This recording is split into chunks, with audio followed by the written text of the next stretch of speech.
Under neon lights we gather round, buzzing like the bees, no slowing down. Hive mind working, every hand in sync. No time to pause, no time to blink. From the break of dawn until the late night, this is our world, this is our fight. With no life beekeepers rising strong in the swarm of nights where we belong, keeping dreams alive with every beat, together in the hive, no retreat. Sweat and passion drip from every face, led by the rhythm, moving with grace. Every sting a story, every flight's a song. In this buzzing world, we all belong. From the break of dawn until the late night, this is our world, this is our fight. With no life beekeepers rising strong in the swarm of nights where we belong, keeping dreams alive with every beat, together in the hive, no retreat.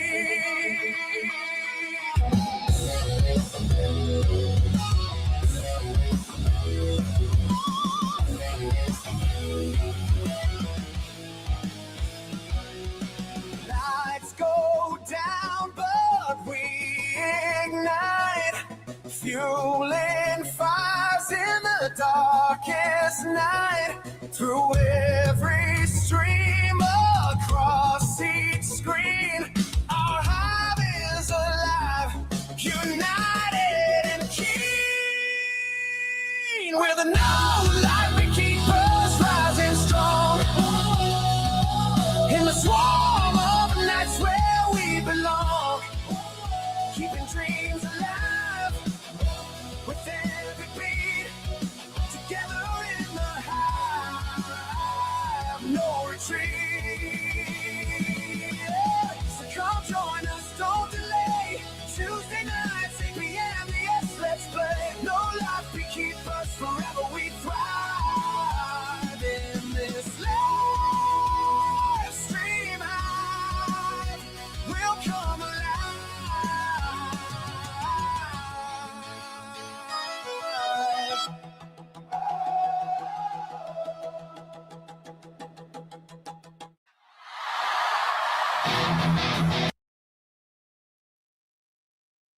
All righty then. Hey guys and gals for that matter, just to let you know, as you can see scrolling across the bottom, I've put in a coupon code for free shipping. So if you need any swarm lure or anything off walkerbeeranch.com, you can do that until the 26th for free shipping. So check that out. And let me stop sharing my screen here. And, we're just getting it going here. Hopefully we have a guest coming. We'll see if that pans out. I have been partaking in the champagne of beers this afternoon. So, anyway, my hives look good. The Japanese privet trees are all starting to pop. They haven't popped 100%, but they are storing away nectar and pollen and everything good. And it's got me thinking. So, yes, it is a great time to do a split on my colonies. And I need to get some queens probably. So, hopefully, you will get some people joining in, hitting the link. It should be pinned right up there. And we'll get the conversation going today and see what everybody thinks on the timing. I was just chatting with Keith Larimore from Larimore's Bees, and apparently Gamber Container has implemented a 6 pallet minimum, which that doesn't do me any good. So I don't know if it has to do with fuel costs or what. So I will probably be finding a different supplier here soon for bottles. And we'll see what we can come up with. But we got our first visitor, and it is Big Mike. Hey, Big Mike. Bob. You doing all right? Not bad. Good, good. How's the weather doing up there? Frost the last 2 nights. Frosting. Oh yeah. So you still have solid ground then? No. I mowed today. It just gets cold at night. Okay, so you got any bees flying and stuff like that? Yeah, once it warms up during the day, they've been bringing in stuff. They're looking good. Well, that's cool. I've got I might have an opportunity. I don't know. I'll see. Amir, a friend of mine that's sometimes in the chats, he is going tomorrow to get some Bob Binney / Randy Oliver Golden West Queens. Andy last year, I guess he's got some breeder queens from Poline, some Poline breeder queens that he's been grafting from. So I'm highly contemplating buying a few queens. I could really use 25. I don't have 25 queen money, but I could really use 25 queens, and that would let me split every one of my existing hives with a brand new queen. So kind of the topic that I was going for tonight, is it better to zombie the queens I have, meaning pull a nuke out with the existing queen into a nuke box and requeen them with brand new queens? Or is it better to put a queen in a new queen in a nuke box and give them brood and larvae from my other bees? Does that make sense? Do you understand what I'm saying? I do. Okay. I guess it would be all depend on how the queen in the hive's laying to me. If she's putting out tons, I wouldn't mess with her too much, eh? No, I wouldn't. You're in your honey flow now, or starting, aren't you? Yeah, my bees are packing it away pretty good. I've seen Hope Sadler and some of the other people that are near me that are in South Carolina that watch the stream that have been they're already extracting, right? Keith has extracted some, but he's north of me. But Keith and Hope is north of me. I've got a decent amount of honey in the supers right now. I could pull and extract and give them back boxes, right? Or I could just keep, because I need to rebuild comb. I've been just adding supers with waxed foundation in it. So I don't know which one is better right now. I kind of, obviously, all things considered, we'd like to have all drawn comb dropped in there, right? But have they capped a box yet? Oh yeah, they've capped the box. Why don't you check a board? And before I went to Tennessee, I dropped supers on them, and they've drawn and capped some of that. Some of them are kind of fat and wonky, so I trimmed some of that off today, and kind of spread them out for good checkerboarded them basically with that foundation to make it better. So we'll see how it goes with that. But half of me wants to just go for the honey, and the other half of me wants to, the good angel, bad angel, right? It's also a good time to make splits. With the honey flow coming on, there's not that big a bother from being robbed. However, I would sacrifice some honey flow for that. So being that I've been able to acquire honey and keep the sales going, the side of making splits seems better for long-term growth. So I don't know which way to go. And that's kind of where, the question has been put up there. I don't know which way to go with it. Well, you could harvest some, a couple buckets worth if you could, and then take the money you'd be spending for what you'd have to buy and go buy queens with it. If I go down to Q-Tix, which is close, they've got $31 from 1 to 100 queens. And if I order any other brand online, it's $45 at least, right? Lappy's is 40, I think 44. And then if you if you have a mark them, which I don't really need them to mark them, but if they do mark them, it's $4 extra. So you aren't killing the old queen keeper. No. Yeah, I wouldn't kill the queen at all. I would actually move them to a zombie hive, a nuke box, and let them lay up. And I've kind of been doing that as I see like cells emerging. I've just been kind of splitting that cell off and trying with that. So, and I've gotten some queens back, but I don't have a very high return. So getting virgin queens or cells, I have a low return rate. So I'd just basically be wasting a percentage of money, right? So definitely want the most efficient way.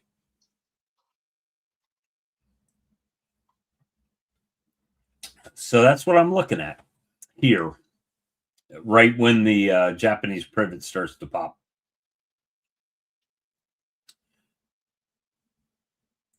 No, Sam's queens are all walk-away split queens.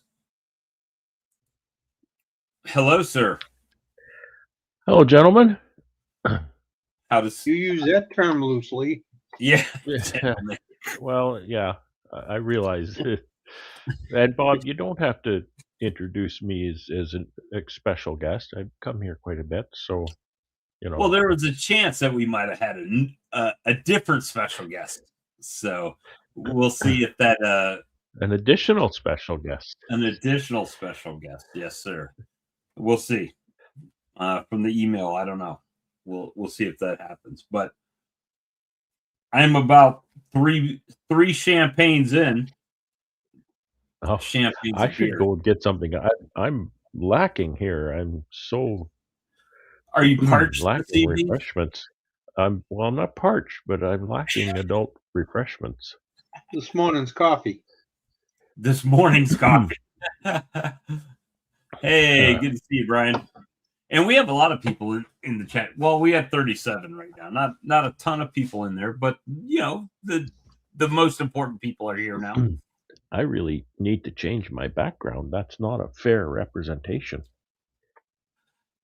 Brad, well, I'm not going to spill your Kool-Aid for you, but Brad did share with me a colony today, and it looked pretty good. It looked amazing. I put in a day. Oh, did I ever put in a day today? I did everything today. I actually worked my out yard today, and it looks pretty nice. I've kind of I did the deep and a medium over there, and it seems like they moved into the medium and they started laying the medium up. This was last week or week before last, and I moved them. I basically just reversed the boxes, but I guess that would work a lot like a slatted bottom board or the deep medium combo type of deal. And they've started moving up and storing stuff, and they're doing pretty well. Actually, last time I was out there, it looked like they had some swarm cells in one of the colonies. So I took that whole medium off and put it on a bottom board and put a deep on top of it. And they're going pretty busy at it. Obviously we have a nectar flow on right now. So things are, Yeah, I'm starting to put on weight here too, Brian. That's good. So we're just trying to make things happen as they happen. And yeah, I talked to Brad a little bit earlier about the queen situation. And I could graft. It's not the grafting issue. It's what's got me hung up. I can graft queens. That's not a problem. The return rate on said queens is terrible for me. It's bad for Sam as well. So it might be an area thing. It might just be that we are not close enough for our bees to intermingle. So I thought about wrecking my honey flow because I have a source for honey to just split all of the colonies with a mated queen. I don't even have enough money to do all of that. So I guess that's not a big issue, right? I could do probably a percentage of them. So that would be something to look at. Bob, have you tried mating at your out yard? Well, I just don't have a lot of bees in my out yard unless there's a lot of But if you have a lot of, you can make the nuke and move them over there. Yeah, I could make a nuke and move them over there. At one out yard I've got 4 colonies, and at the other out yard I've got 3 colonies. So I've got a total of 7 colonies in my out yards. It's not great, but they do have pretty good number of bees out there, so that could be an opportunity as well. That's better. Just that's, minus. That's today. That was today. I don't see any water on the ground. Well, there's water, but not there. That's why my bees are there. It's high ground. And there's still snow. There's still snow drifts around, around those pallets and stuff. There's snow, but most of it's gone. It's gone in the open areas. If the sun can hit it, it's gone.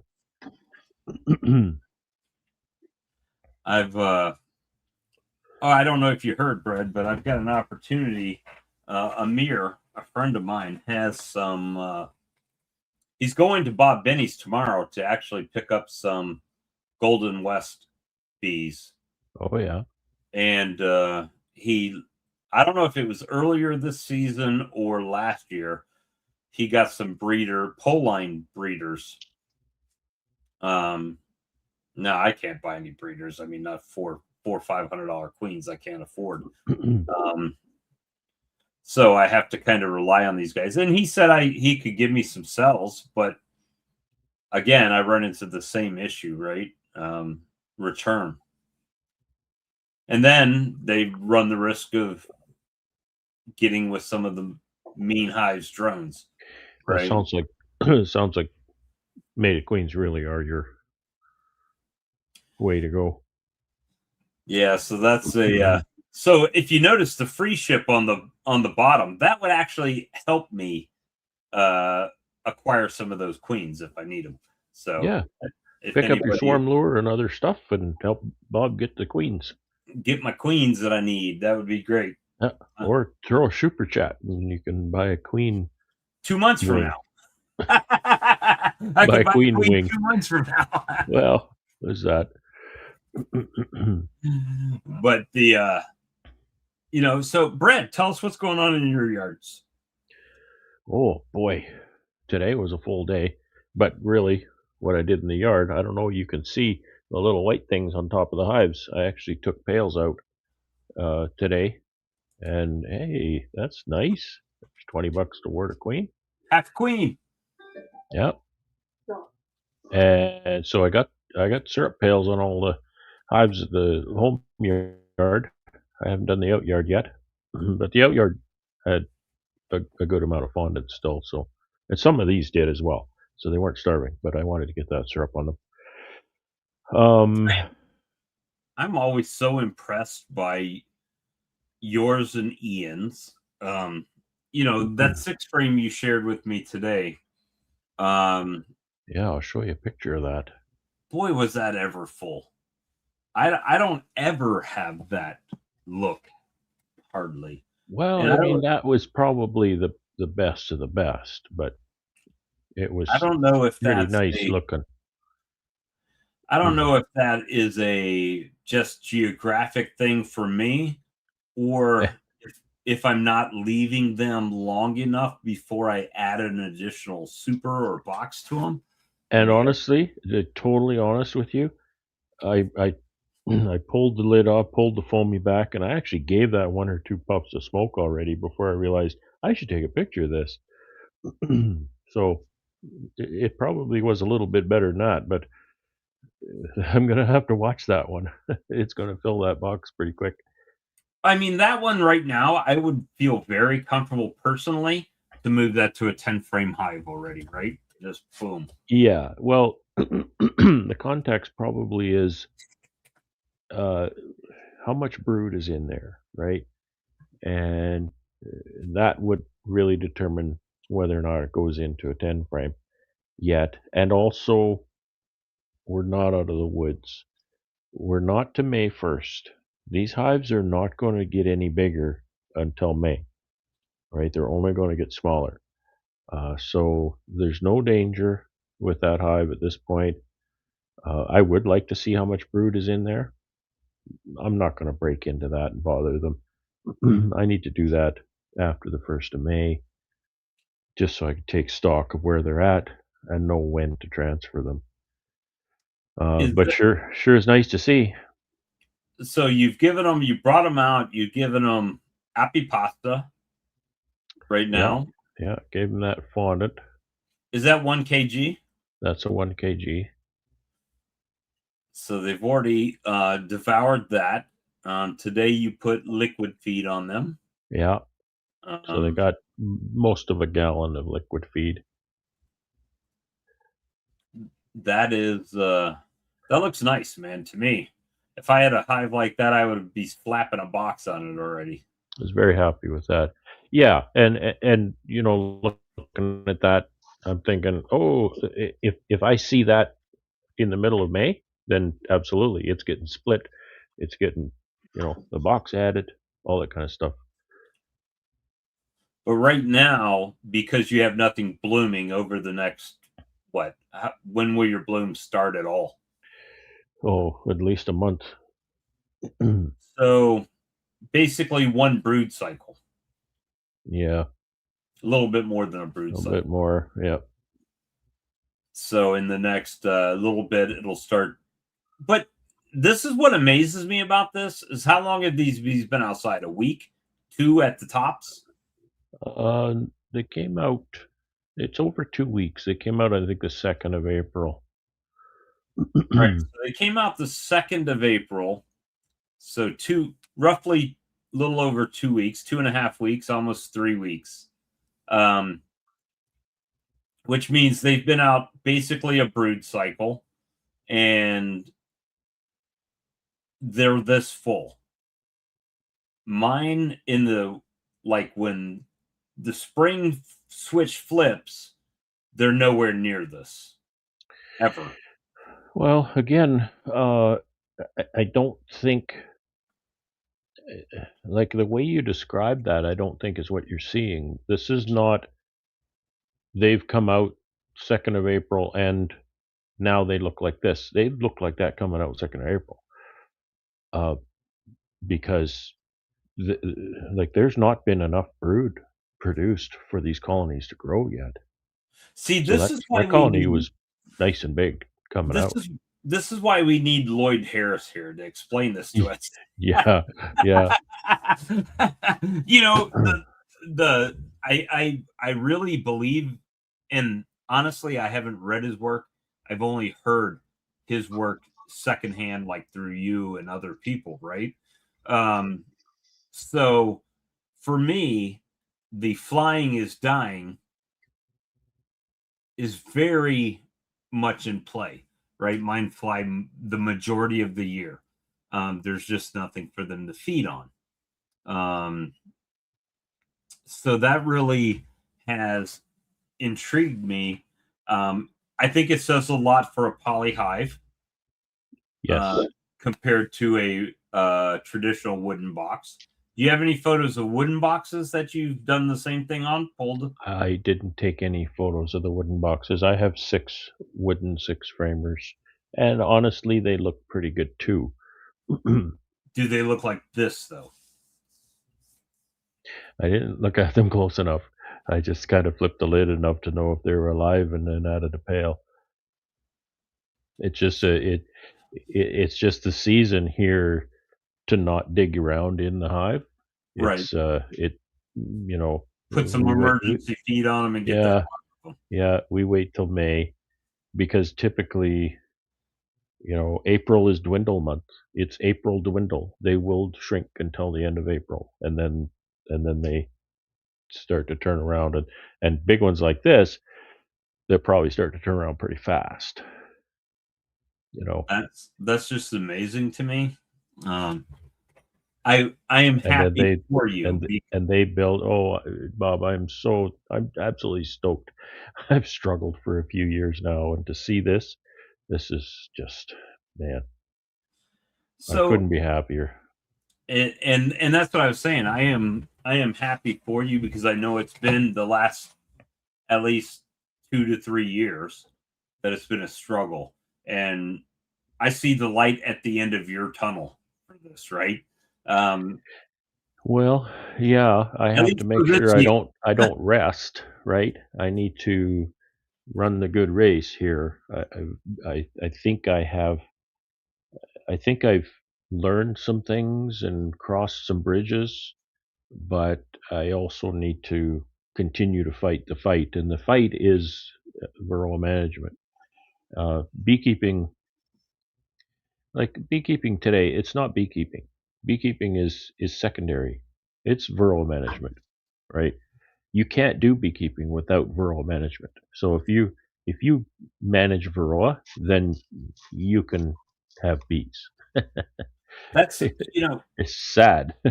now Thanks, Brad. imagine if this was the 90s or the 80s where you could Oh, just dude, drop bees in a box and everything's golden, right? back in the early 70s, the late 60s, early 70s, when my dad kept bees, I wish he was alive to see what I go through.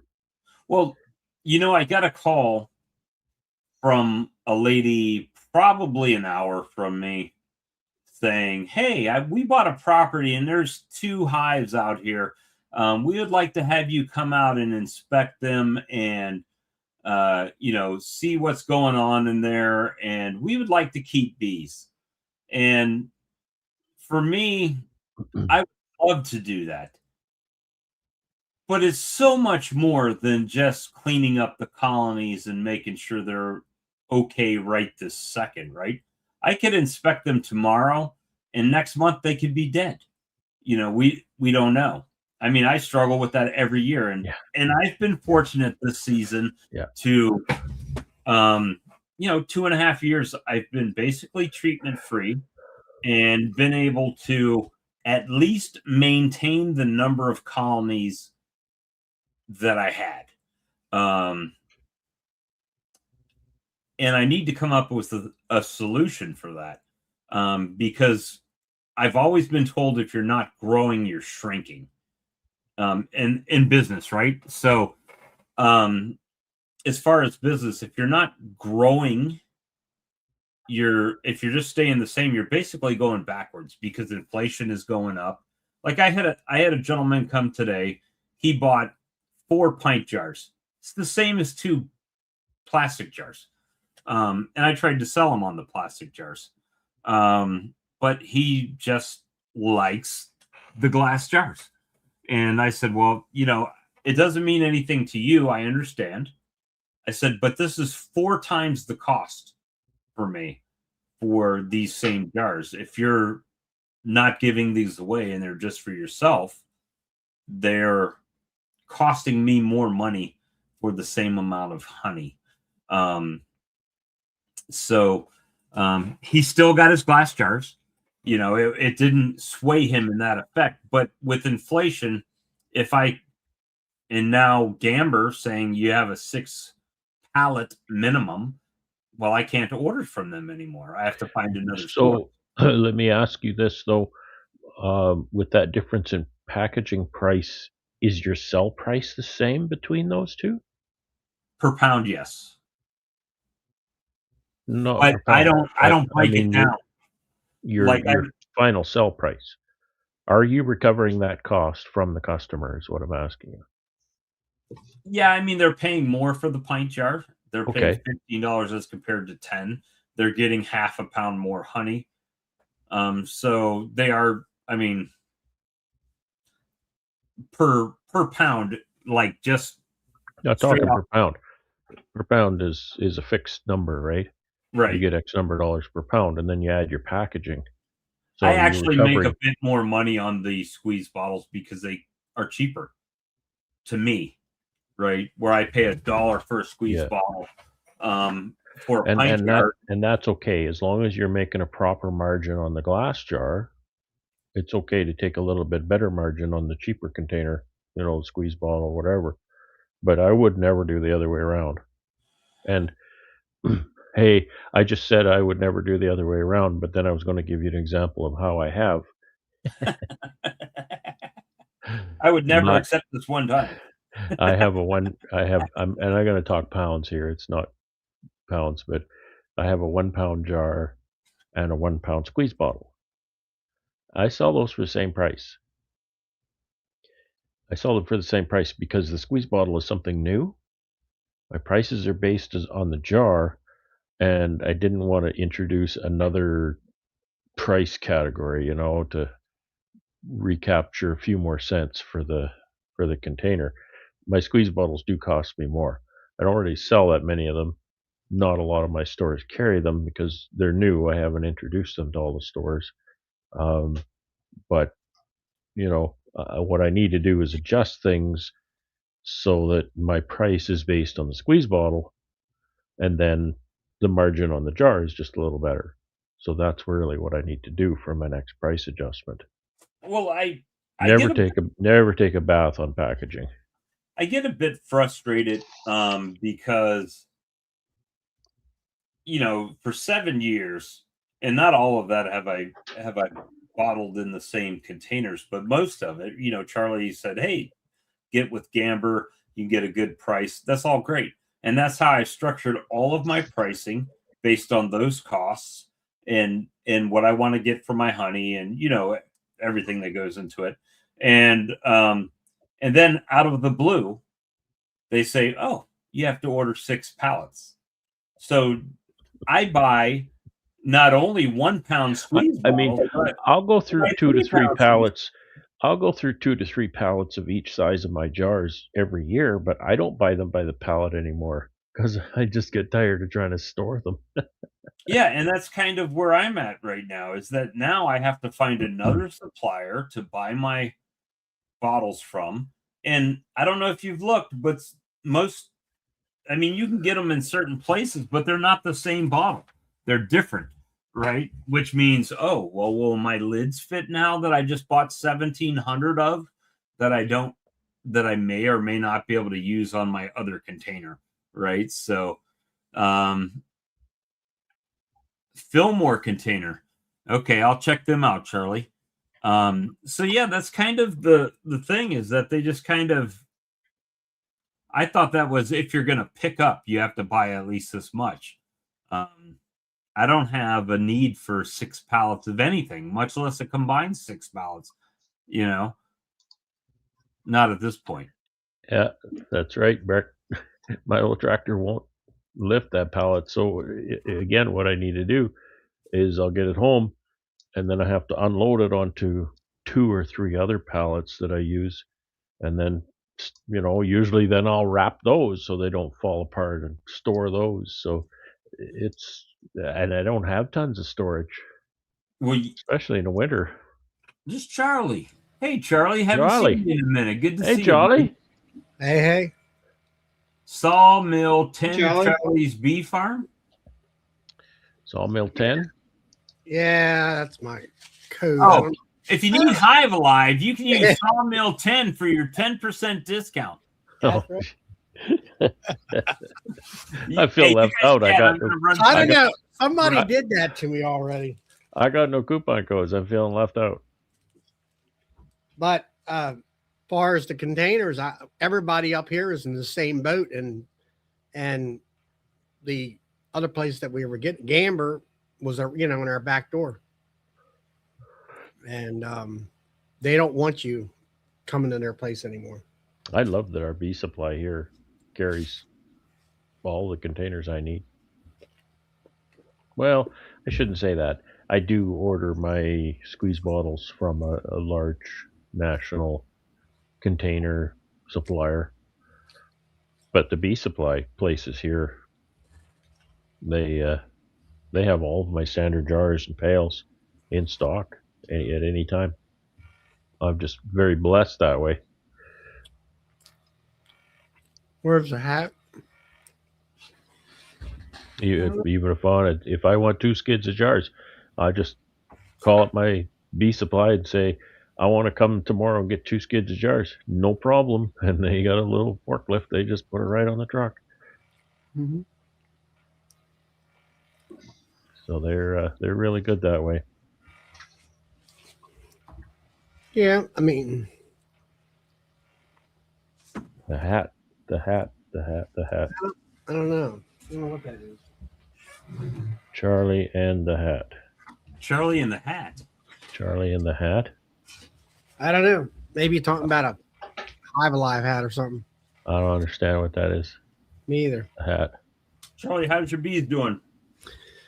They're doing pretty good. I got finally got all the honey supers on them, and it's right now we got a cold spell.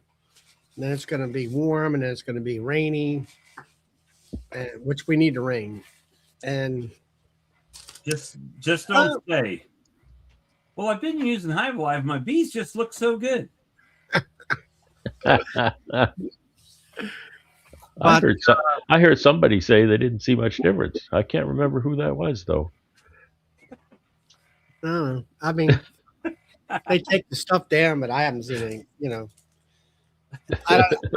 I have to say that my bees are better looking this year than they were last year. Holy shit. Hold on. Let me click him off right Oh, there. wait a minute. Stop you right there, Brian. We got to finish the sentence because I had. What's that, Charlie? I can't hear you. I can't hear you, Charlie. Your mic is cutting out. I don't know. But I got rid of old queens and put in 2025 June queens.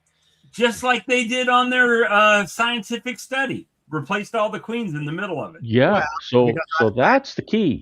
Use Hive Alive and replace all your queens, and your bees will look great. Makes sense.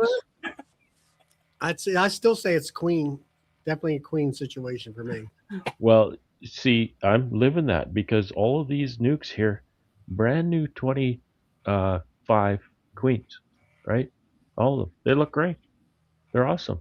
And nary a drop of Hive Alive around. Like, it's awesome. Yeah, but I mean, for me, I was replacing. Well, I wasn't on a schedule replacing whatsoever. And then last year, my queens were 2 years old. It looked like they were terrible. I think it was like it was the year before that, and I put brand new queens in. And one of the commercial guys, Rick Sutton, was on my chat. And he said, "Oh yeah," he says, young queens will give you more honey because I got 1,000 pounds of honey that year, and I thought I would get maybe 500 if I was lucky. So then I was talking to James about it and all that. Oh yeah, two build-ups and you're fine. Well, it rolled around this past year, and it was the second year for them queens, and they were sorry looking.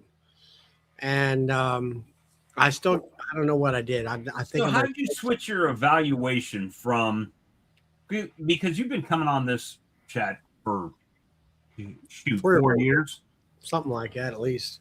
And in the past 4 years, you've changed based on that philosophy that you were just explaining to us. That little product placement there. Refreshing your queen, right, every year. Prior to that, because replacing your queen doesn't really take any evaluation. You just take the old one out and put a new one in. right? You don't even need to evaluate them. That's just what you're going to do. Talking You're- queens, so that's royalty, right? Crown, queens, crowns. That's it. Um, well, I have to say I do the Demery, which pushes her to lay lots of eggs constantly, which I don't know. It just, it's like people talk about swarm control. And I'm like, I started finally figuring this Demery thing out on my own. And then I finally realized I kept pulling the brood out of the brood box, and she was young and she would lay everything up. They couldn't put no honey in the bottom box, so they had to put it up into the honey supers, and there was no swarming. And I'm like, well, shows to me that if as long as you keep the queen, give her plenty of room to lay eggs, she won't swarm. It's not really. That's probably the biggest influence right there. Yeah. Yeah, but most people don't. Mhm. I don't think they understand that idea. They'll say, well, they'll go in, well, we're going to make spring splits to reduce swarming. Well, what did you just do there? You pulled brood out of the hive, you put empty comb in the hive, Yeah. and she had more room to lay. Well, and this might make people mad, and I'm sorry if it does, but I've been watching a lot of YouTubers that are saying, swarm this, swarm that. I've gotten this many swarms. And it's not swarms that they're being called for, right?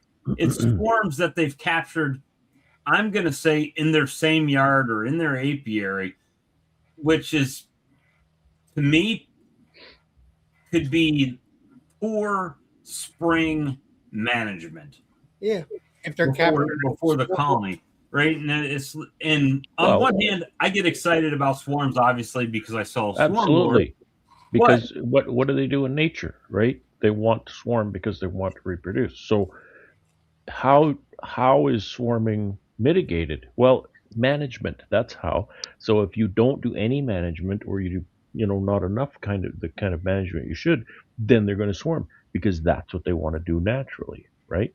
Well, I think it's natural that they want to fill whatever cavity they have. And once they fill that, that's a sign to them to say, hey, we're full here. We need to go ahead and split ourselves and make a new family, right? And I get very few swarms out of my own yard in the spring. It's usually after the honey flow, when I've shaken them all back down and condensed them and packed them in. So my poor time of the year is usually after the flow, right? Like the dearth period, that period after the honey flow, and I've harvested that. That's when I lack. I feel like I lack. That I'm having to pick up new habits of, let's feed them, let's give them food, let's pack them full. And this year I'm going to try to make splits as soon as I pull the honey, split them. And that way I can control their environment a little bit more in a smaller, or I guess, use the same size, but with less bees populating it, and let them grow to that size so they can overwinter. And then in the spring, we'll, pull off some or whatever we got to do at that point. But I understand everybody's schedule's different, right? Not everybody has all day to work their bees. Evidently my mentee doesn't have all day to work bees, even though she does bees. So I learned something last week that I found very interesting. I'd like to share, and because it's exactly what we're talking about, swarm mitigation. What are the contributing factors to swarming? And typically, it's a reduction in laying is the root cause. And why is a reduction in laying? Well, they're backfilling the brood nest in a honey flow. Sorry, this sun's coming in the window and I'm trying to stay out of it. So things like, well, people say, well, they chase the queen around and they don't let her lay so that she can shrink down and get ready to swarm. Well, if there's nowhere to lay, she's not going to lay, right? Right. She doesn't burn off that weight by exercising. That's not how it works, in my opinion, anyway. However, there's a couple of things at play here. New queens generally won't swarm. They have a different uh, pheromone profile than an overwintered queen, a mature queen. So that changes that instinct to that trigger to swarm. But the thing that I learned last week that I found just fascinating was I was talking to a very knowledgeable beekeeper here in our association, and I said to him, I said, "Isn't it a combination of queen pheromone, queen mandibular pheromone, and um, brood pheromone?" And the reduction in brood pheromone then starts to trigger that swarm impulse. And he said, "Well, it kind of is." He said, "But there's another big thing at play here." He said, I forget what he called it. He said brood food saturation or something like that. And what he said was, you've got all of these nice young nurse bees in this colony just juicing it up, making this brood food right in their glands, and they got nobody to feed, right? Because they're backfilling the brood nest, and the queen is not laying as much, and now you've got all these nurse bees producing all of this. You can think of it as milk that a mammal would produce. It is milk, and nobody to drink the milk, nobody to feed the brood food to. So he said it gets to be a saturation of that, and that's a huge trigger for hitting the road and go and find a new home. So I found that The very, very interesting. I think I mean, I'm not trying to get scientific on anybody or anything, but I think you're, absolutely correct with that assumption. The main thing is this time of year, for me anyway, they're laying as much as they possibly can lay. And as soon as there's no room for them, she stops laying, right? So, like Charlie uses the Demarray to keep that brood box empty with fresh comb for her to continue just to pound out babies, right? And when that comes to a head where, she's got 3 weeks that they're capped, and what does she do in those 3 weeks when they're all full? Right? When the hotel's all full for 3 weeks, you go find another hotel, right? That's kind of what I've seen happen, and I think and I've noticed it firsthand, without placing empty comb on top, and not only doing that, but baiting them up and putting that one back in the middle, even if it's just one frame back in the middle that you've pulled up to that second box to give her some room, that it could be end of days. And, I guess the other question to that is, why is it once we're late, once they've decided it's swarm time, why is it that even though we give them extra space and do the pull up and everything we can do, that they're still going to swarm regardless, right? Yeah, Why yeah, is that? that's a freight train going down the tracks, and you don't just stop that. And you think, you talk about it like this, that swarm mitigation, the theory of swarm mitigation is pretty simple. You'd think we'd all have it down pat, but boy, it's still a challenge, right? I think Well, it's a challenge to preventing, understand the season, like exactly when this is going to happen, kind of thing.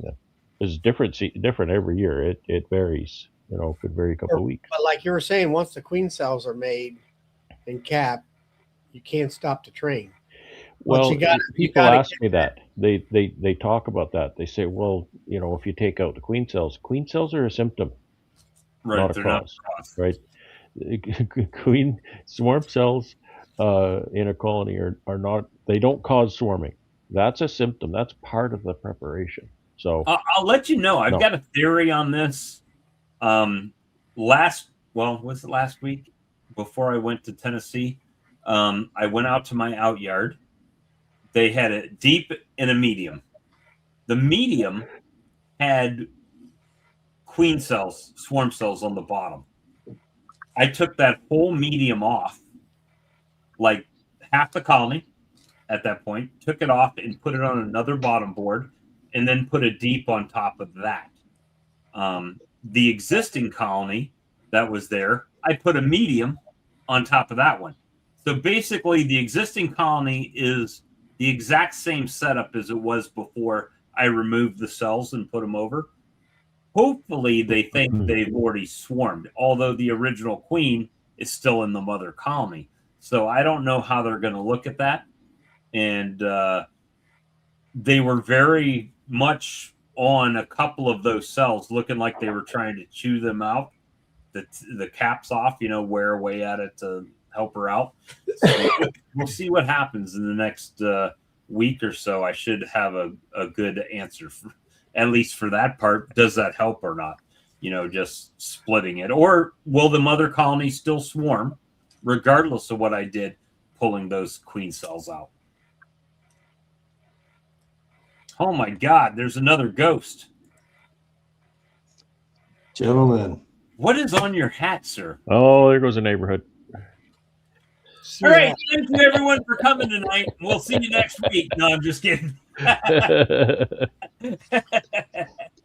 No, I just had a quick comment on all that, kind of adding to similar to what Brad was saying. But a few years ago, I was watching an episode of what's the big guy out west in California?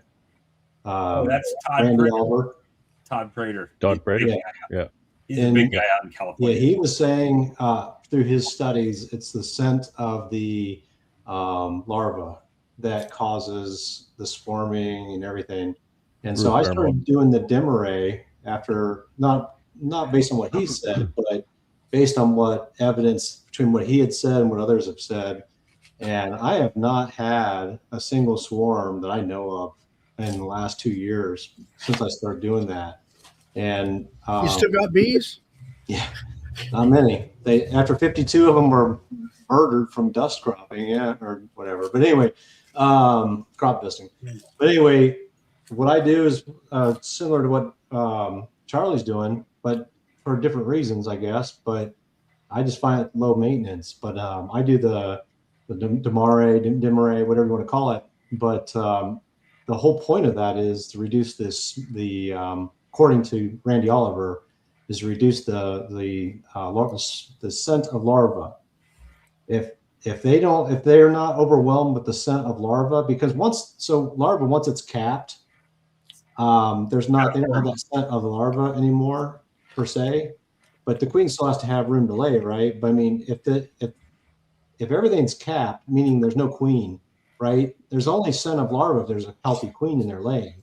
So if there's no queen, you don't have any larvae developing, and they're not going to swarm, right?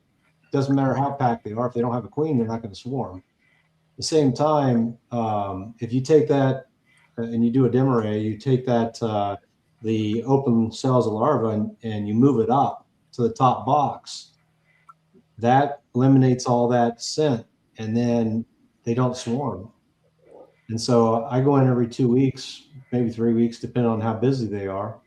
And I pull the brood up and separate it, and it stops all the swarming. Now you got to go in and knock down the cells because it's far enough away from the queen that that they will create queen cells.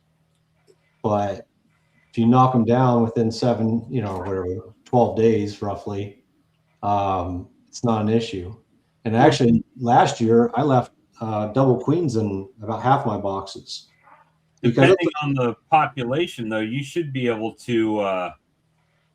You could, in theory, and you could, depending on the time of the year, you could do the dim array, let them make queen cells, and then take all of those queen cells out, those frames, and make splits with them. You can, but what I do, what I started doing last year, because the year before I had such a shit show with all my queens being, remember they got knocked down. I made my own cells, and I left them in there too long, and I went back the day before and I got rid of the queens 5 days earlier and went back and they knocked all the cells down. Remember that shit show? But anyway, so what I've been doing is I take the queen now, the 1st of April, I take the queen and I move her with some of the cap brood to the top box, and just like one frame. I move her to the top box, and then I put a queen excluder underneath her, and then I let them draw out another queen cell down below. If they draw out more than like 2, I'll knock them down, and I'll just leave just 1 or 2 in the bottom of the box. They make their own queen, and then they don't kill the queen in the top. They'll just let her go. Now, maybe some do, but it's very, very few. And then I run 2 queens. Last year, I ran almost half my boxes with 2 queens in them. I left, I did, kind of like the Brad where he's got the zombie queen. She just lived on top. He kept trucking, and then the bottom had a new queen. I didn't have any. You had a second queen cell. I mean, you had a second queen excluder up top to keep. Yeah, so just 1 queen excluder up top, and then I put two supers, and then the brood box on the bottom. The new queen, she just hangs out in the bottom box. She doesn't go up on that top box because that middle box or second box up of your second super up, that gets filled with honey, and that bottom queen, she doesn't go up there. She stays in the bottom 2 boxes. So you could run a second queen excluder if you wanted, put it down by the bottom, and then leave the 2 middle ones for nothing but honey. It'd be better for storage purposes, then you wouldn't get brood in your comb. But I'm just telling you, my boxes had about 60,000 bees in every box last year. DC said, I saw someone that was saying mated queen doesn't care about a mated queen. It's the virgins that are pissy. And I'm convinced it's the bees that kill off the queen, not queen on queen. You see them fight sometimes, but I'm convinced that the bees do the bidding, not the queens, because, I mean, I've seen queens wrestle, but usually it's the bees that kill the queen, or baller, or stinger, or whatever. Now, it's different when they're in a cell, right? I'm sure that queen goes around when she hears them and she stings them through the sidewall, and that kills them. Great. But once they're born or emerge, I'm convinced they don't give a shit that the other one's there for the most part. Now, that may cause swarming depending on your situation, but in this case, I've got on the bottom, I've got the brood box, and then I got 2 supers, or sometimes 3, and then I've got the other brood box on top with a queen excluder underneath it. And sometimes if they're busy enough, I'll put another box on top of that, because now you got 60,000 bees in there. So, they'll start to fill up those extra supers. Now, in my area, you're only going to get about 50 to 75 pounds per colony. It's not, we're not talking 300 pounds here. Well, this time of year for me, I've got pollen and nectar, and if you don't have enough space on there, their tendency is to just fill every cell they can fill, even if it's in the middle. Like, you'll look at a frame and it'll look like it's a spotty brood pattern, but you'll look in the frame and it's got nectar in this one, pollen in that one, in between the cells, and that's pretty much a giveaway sign that you need to pull that up and start putting empty frames down there for them to work on. What I always look for the minute I pull off my lid, and I'm sure Brad's the same way with that, you just look for white comb. If they start building comb at the top, they're getting full, and you need to do something for space, because they don't start building white comb in the voids, on the lids and on the voids, unless they need, they're out of space. I feel like they kind of utilize the space to the best of their ability, and when it starts filling up, then they start to expand on areas, Kind of like that white comb? No, on top. If you see it on top, on the lids and whatever, that's just good comb building. Yeah. But if you open up the lid and there's literally white comb all over, bridging between the lid and the box, it's time to give them a new box. Yeah. If it looks like that, I wouldn't even think about getting another box. I would say it was time to give them a box a week ago. Yeah, exactly. I put this box on last week before I went to Tennessee, and they've already got it drawn out and nectar in it. So, I mean, and pretty much all the way across, and this is the second deep.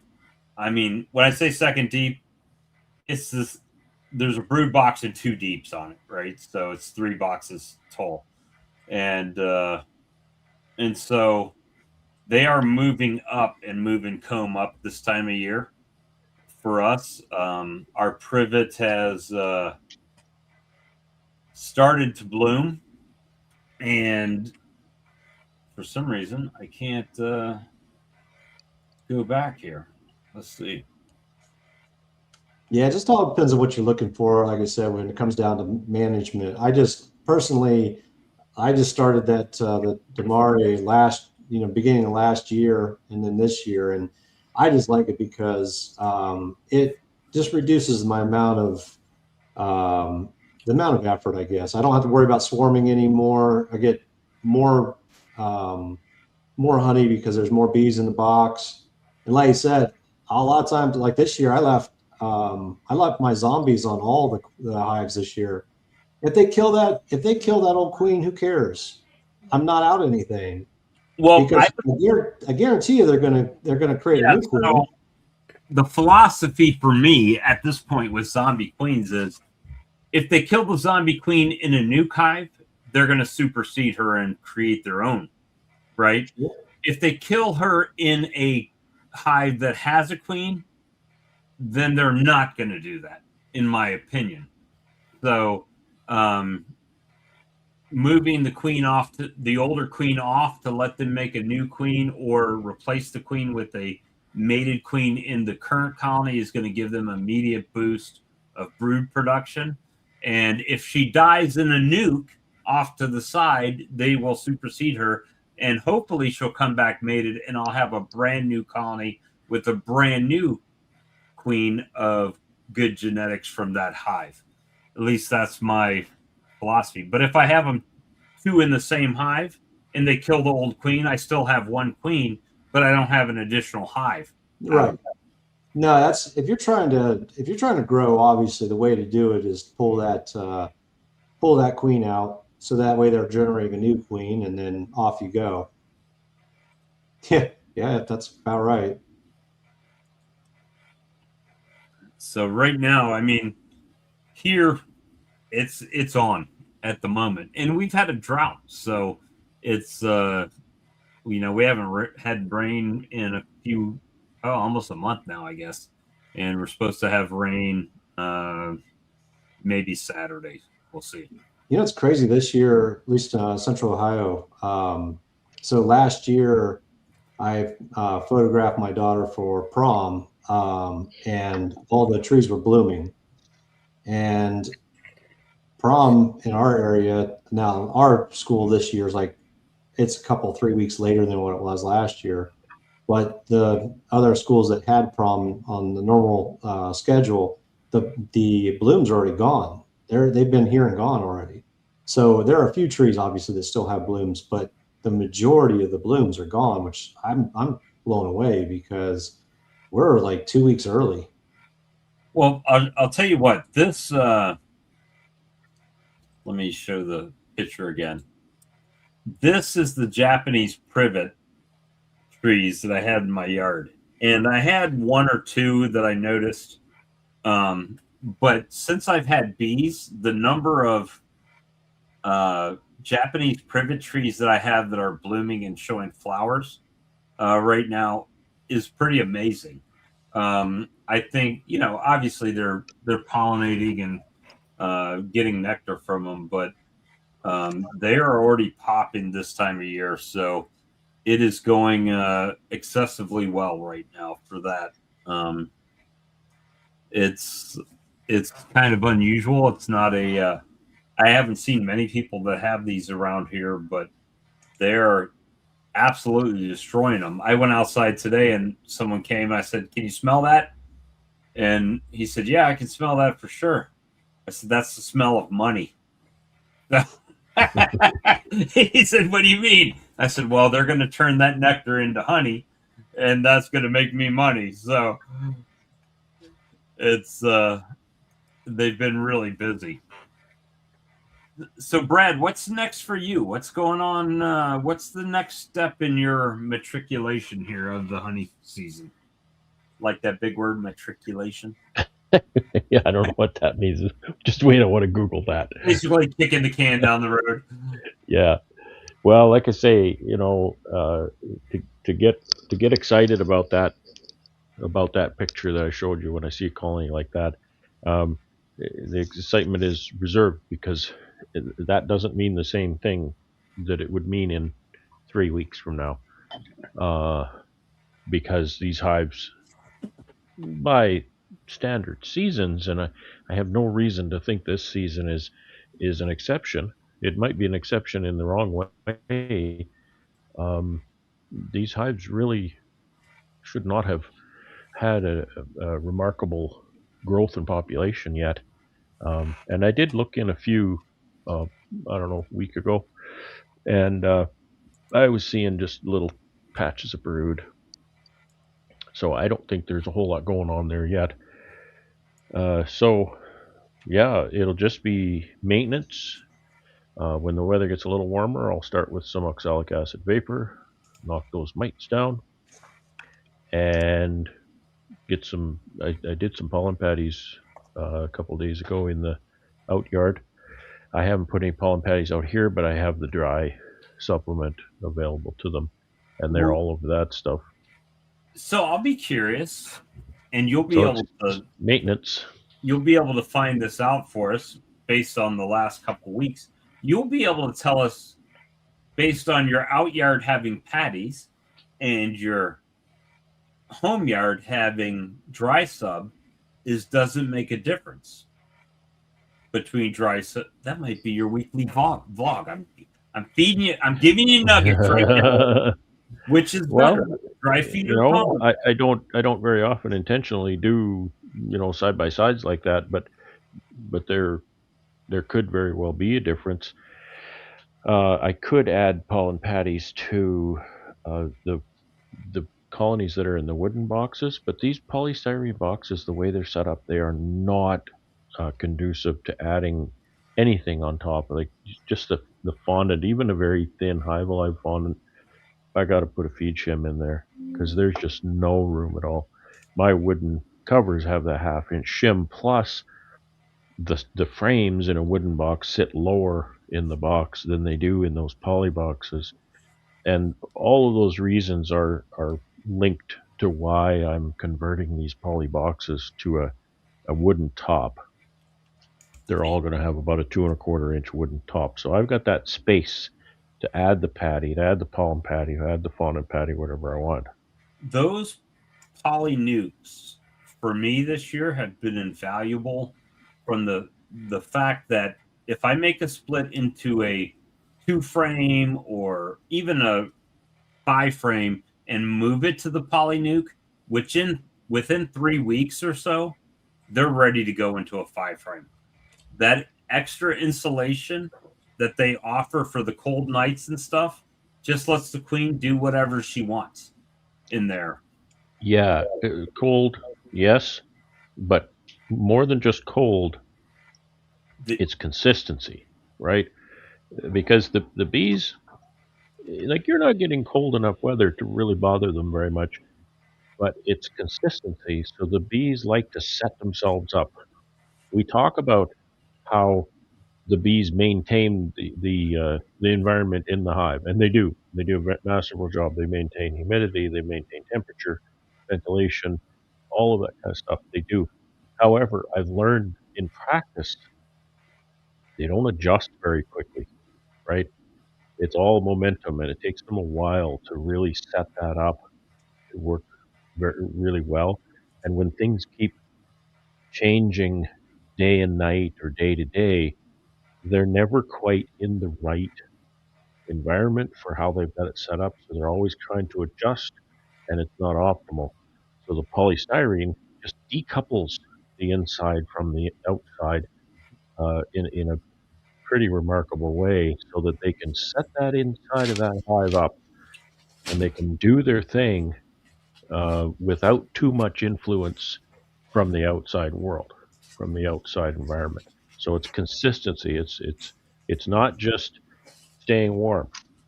On a hot day, it's staying cool, right? Right. It's just decoupling. It's like living in that tree cavity with a foot of tree on all sides of the hive. It's a decoupling from the outside environment. They set that up inside that hive for however they want to manage it, and nothing changes their environment in there. Now, it's been 2 years since the great reckoning of beekeeping in Brad's yard. that's what I'll call it, for lack of a better term. And this year, you're 17 times more successful this year He did the math. than you were that year, right? I didn't do all the math, right? I'm just saying survival rate was 17 times greater. Yeah. So, in my opinion, I know you don't all. You're doing a great job, Brad. Hey, well, it's partly me. You know, I think my varroa control was a lot better last year. I think I really nailed the timing on that formic treatment in August. I think that really, really did a lot for them. Well, if David's watching, fact send me that- some formic. I would love to try it. Brad, are you treating your mites in the spring as well nowadays? I'm going to say nowadays because I've kind of started a new thing in the last, say, I don't know, 30 months or so, year and a half maybe. Not 30 months, 18 months or so. So starting in the fall of 24, when I got my instant vaps, you know, I'm going to sound like an instant vap commercial, but I got no coupon code for you, so don't worry. Those instant vaps, they've totally changed my beekeeping, changed my life, controlling varroa, because I've been able to treat my bees with oxalic acid vapor way more often and way more quickly and, you know, painlessly. So I'll actually go out and do it, because part of the problem is I'm lazy, right? I just don't want to go out and do it, but But I think they that's just make normal it so. human tendency. Yeah. Yeah, Well, but and I mean, I think the things biggest are thing busy. is you guys were relying on Aprivar for all them years, and then you finally have Yeah. trained yourself with formic, and then it's like everything else in beekeeping. It's locality, location,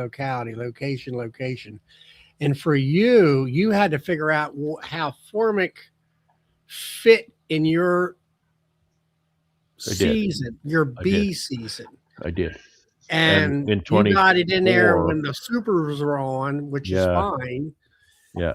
And it fit your season, and you got it. Oh, this is where we need to put it in Yeah. order to do in order to get good honey and good mite kill. 24, it worked pretty good, except I was a bit later. I started it early September, and my feeling was that it was because formic can be harsh and it could stunt your brood. And my feeling was that it kind of stunted the brood at the wrong time, because I need those. It was stunting the bees that were going to raise my winter bees, and I need bees at that time, right? I need brood and I need bees. So the problem is when I look at a product like that, maybe, you know, if David is here, he might tell me I'm wrong, but there's going to be a time when it's going to kill some of my brood. There's never a good time in my season. My season's so short and so compressed. There's never a good time to kill around a brood, except one time, and that's about the 5th of August. Going from there for the next couple of weeks, I can stand to be without that, because then when the new brood starts in, those are going to be the bees that raise my winter bees. So I've got, you know, not much of a honey flow in August, and I've got tons and tons of bees in August. I don't need all those bees. I don't need all that brood. I can take that break at that point. So unfortunately, it means getting out there with my lifter and lifting all my honey supers up and putting the formic on. But, you know, thank goodness for the lifter. It's not as big a chore. It's still a chore, but it's not that bad. Now, the only thing that I'm concerned about your bees is that you have the dysentery, the severe dysentery. And I know Yeah, I've always I know looked at your that. bees are cooped up, but on the other hand, Yeah, there's got to be something else going on there. yeah, there has to be. And I'm open I to mean, it's got ideas. to be a viral load or something. Yeah, I don't know. I do have them tested. I haven't sampled this season yet, but I do have them sampled from time to time. For people talk about nosema a lot. Well, there's a lot of doubt that nosema causes dysentery. Now Well, with I've nosema heard the same cerana, thing where people nosema always and say it. diarrhea are actually not connected with each other. I've It's heard that. it can be transmitted in the poopiness, and I think that's where people get confused, that it can be a vector. Because right away you say, well, I got poopy fronts. Well, do you have nosema? Well, you might as well ask me if I have fleas, because the Have you two are ever had just your as well water related. sampled? Brad, Uh, have you I ever had your water sampled? I have had, uh, but they test it for human pathogens, things like E. Yeah. coli and whatnot, which the water's clean as far as that goes. But I But mean, I've recently, can you have it tested for minerals? If there's a it mineral has or been, something. but I have recently turned my attention to the water that I'm using to mix my syrup. So I've been talking to my provincial apiarist and KRTB lead, and when I mix up my syrup this year for the bees, we're going to take a sample of that, and they're going to look at it, see if there's anything, that they would recommend being different. Because yeah, I'm grasping at straws. Like last year, um, sometimes you get a feed pail or something, and it sits for a season, and then you get that black in it. Yeah, the mold. Yeah. Well, last year I bleached my 1,000-liter tote. I bleached every pail when I washed it. I bleached everything. Everything is like brand new right now. And I did this before I mixed my syrup. So didn't seem to do a whole lot for me, but I think it was a good thing to do, right? Well, so you will, if you have nosema, you will get poopiness. But if you have poopiness, doesn't mean you have nosema. Is that what you're saying? No, I'm saying that there's no scientific connection. There's no study that's ever shown that Nosema cerana causes dysentery. And if I mean, anybody has one, then pony up, let us know, because I've never seen one. I've had dysentery here. Typically, it's after I feed them pollen patties for whatever reason. Well, see, there's something else too, and this is one of the problems. One of the reasons that we feed pure sucrose, pure sucrose syrup in the fall, fill the hives with pure sucrose syrup, because it's a very low ash. There's very little solids in that, because they have to sit on that syrup all winter. They don't get out for cleansing flights for 5 months. That's stressful. The reason that we don't If I had just to let hold my them, shit for 5 months, it'd be stressful too. yeah, everybody be stressed, and they're all female too. So do the math. Yeah. But They got That's a lot of toilet paper. the legs reason already. the reason we don't want to leave the honey is because honey is a lot of different things, right? Ian doesn't want to leave the canola honey because it turns into cement and they can't use it at all. You leave late honeys; they're dark. Sunflower, goodness knows buckwheat. If they're living on that in the winter, they will plug up and die right away. Um, who knows if the honey I have has things in it that's causing dysentery, right? Um, I don't know. I don't know that there's a lot of honey in the bird chamber because I run singles, so there's not a lot of honey in the bird chamber. I feed them up with pure sucrose syrup right after honey flow. I take all the honey and then I start feeding them. I don't know. That's a great big I don't know. just be one more thing we can overanalyze. that's Yeah, a suggestion in the chat: add some bleach to the syrup. I've heard people say they've done that. I'll have to look at that and see what benefit it might afford, and maybe what the risks are. For example, I've heard people say that they do that. I'm pretty sure, didn't Ian say that he adds like a cup to like just a touch, and Yeah, he said it I know. evaporates so quickly that it leaves nothing behind, basically, because Yeah, it breaks down really fast. it's in your drinking water. So it's like, I think he says like within 24 hours or something like that. Yeah, especially in the sun. If it's in a tank in the sun, it's gone fast. And that's a resource. Dr. Curry has done all of this research, and I'll be using some of his research as well to make a plan. It's like you want to change one thing at a time, right? I did the bleaching of the pails in the tank to see, because I was looking back. I was looking back at my videos. I was looking back at my management, and it kind of I started struggling right about the time I started mixing syrup in that 1,000-liter tote. Before that, boy, my bees look pretty good, and I thought, is there something about that? Is there Would you something do about like that? a 55-gallon drum like I did? I did that, Charlie, but not for very long, because I realized that it just took too long and I couldn't keep up. Yeah, but with what the did you colonies. mix in your tote before the tote? I mean, you said your tote seems to be the key point in time. So prior to the tote, what did you do? Well, like I say, I was using a barrel like you're using. It was is your barrel a metal barrel or plastic barrel? It's a metal barrel, and it's a used honey drum. Yeah, so it's coated. Mine is a plastic barrel, and I did that.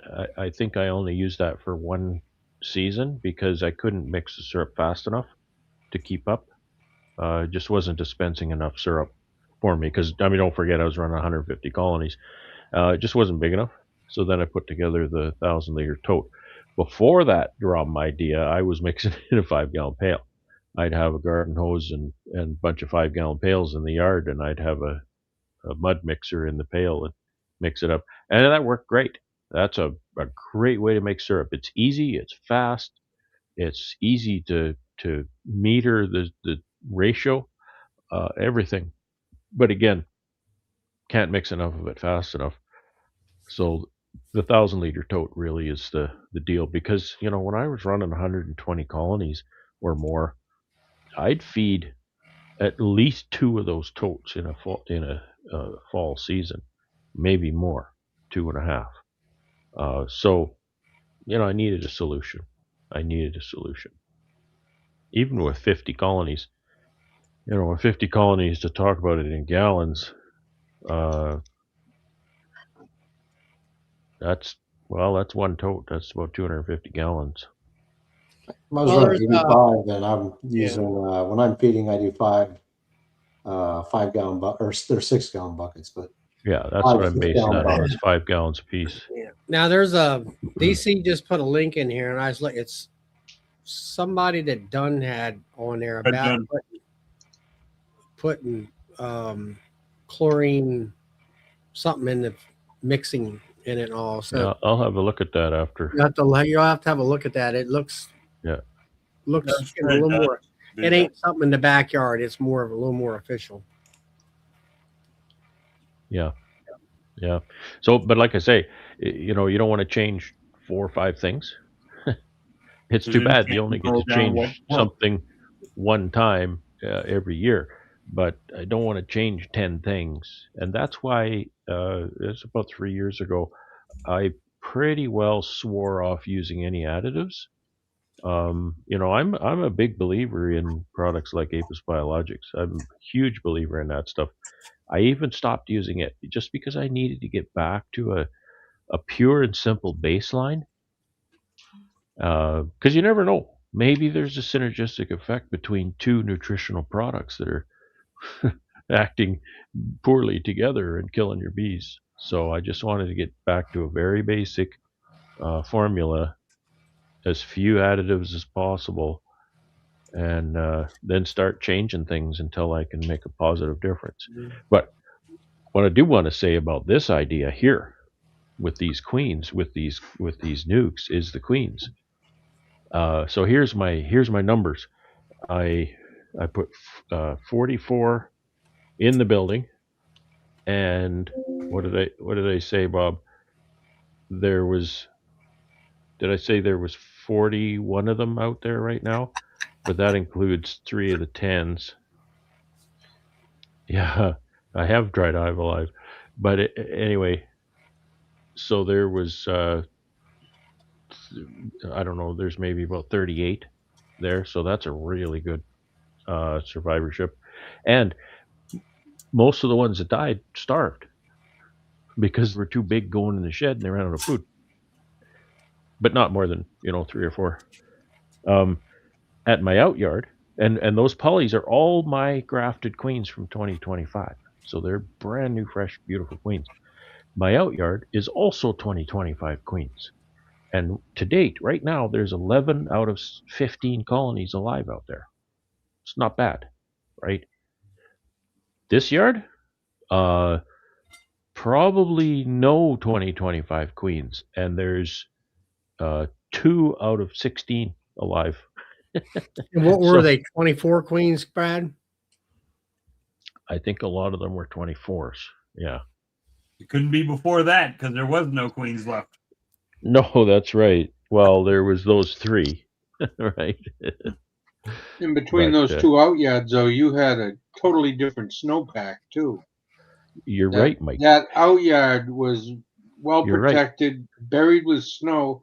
So Yep. that adds to your insulation factor of what you were running. Typically, though, that will manifest itself in feed consumption. Yeah. Right? A very well sheltered and insulated and snow-packed hives will just have very low feed consumption. Hives, like in this yard where you can see it's very open, they'll just eat a lot more. I think I'm done wintering outside, though.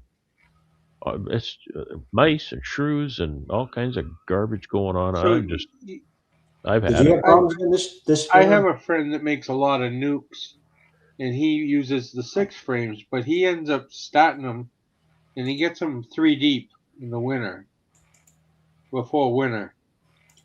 And those things, I think he lost 1 out of all of his. Yeah. And the other day, he's the one that donated the nuke I won. He said, "Come get it. It's ready to swarm." I went there, and he said, "Bring 8 frame equipment because we don't have enough drones to start making queens." I brought 2 8 frames, 1 full of frames. John comb. I said, "I don't know how big it is." Those 8 drawn combs came home in the front seat of my car. He filled both double deeps. And there was 9 frames of capped brood. I have a comment It was about starting to make swarm cells. the I nuke. ended up pulling up 2 and adding a 3rd box when I got home. I have a comment about overwintering nukes, though. I find, at least in Ohio here, so over the past 8 years, what I've noticed is if like I don't believe cold weather kills bees. I don't think that's an issue. However, It the could one cause them problem- to starve easier. Yeah. That's all. But That's the really one it. problem that I have here is, especially on the nukes, they will die with a box full of honey if we have consecutive weeks of cold weather. So what happens is if I can put out 1 year, I can put out, let's say, 10 nukes, and I can get 90 or 100% of them to come through. If we have below, negative 20 degree, 15, 20 degree weather every winter. We get about 1 week in second week of January every year. That's that cold week. And then typically we get a warm up, and then we'll get another cold week, and then we break for spring. But this year was different because we didn't have a break of warm weather in between. We had sub-freezing temperatures, and then we had the week before and the week after, or whatever, it didn't warm up. So therefore, all those nukes starved to death in place. they had honey on both sides of them, but they froze to death in the middle, or whatever, they starved to death on the frame they were on. So I find that when They're too the small. nukes, I can get some years, like I said, I can get 5-6 frame nukes overwintered without a problem. If we have, even with the cold winters, as long as there's a break in between the weeks. And Well, see, that's where you put a Hive Alive fondant right on top of why brood nest. didn't I think of that? Why didn't I think of that, Charlie? You could have saved my colonies this year. Yeah, well, that's what I did with mine. Put But it seriously, on top of the now brood. they have fondant. I put fondant on all my hives. It's not Hive Live, so that's probably my first mistake. Well, But that's the first mistake. If you use Baker's fondant, that's one thing I learned this year. Whether you know it's why is that? Hive or Because somebody else's, if it's a bee fondant, I think is way better than just a Baker's fondant. it's not Baker's fondant, it's bee fondant. But that's irrelevant for the. Yeah, but it's a golden barrel bee fondant or a golden barrel fondant, which is a Baker's fondant, which dries. I make my own fondant every year, same fondant every year, but like I said, it's not that. Did you put it on top of the cluster itself? I mean, directly on the bees. I do not put it on top of the bees. I put it on top of a Peter shim inside. Right there's your problem. Right there's your problem. I had the reason why, because it's so cold. I had 95% last year and 100% the year before. So you're going to tell me because I don't. Except for all the ones that died in that 1 yard. What? Except for all the ones that died in that 1 yard. That was crop dusting, but I don't. You could put all the Hive Life you want on there, I think. But then maybe I'm wrong. Maybe Hive Life saves them from crop dusting too. I think what I'm saying is, if you put it up on top of an inner cover or whatever, and you don't have it in direct contact, that's the key thing here. Direct contact with those bees.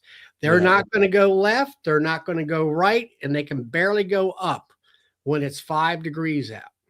Yeah, but if like I said, contact, if you can have a honey frame 3/8 of an inch away, and they will starve because they can't get there.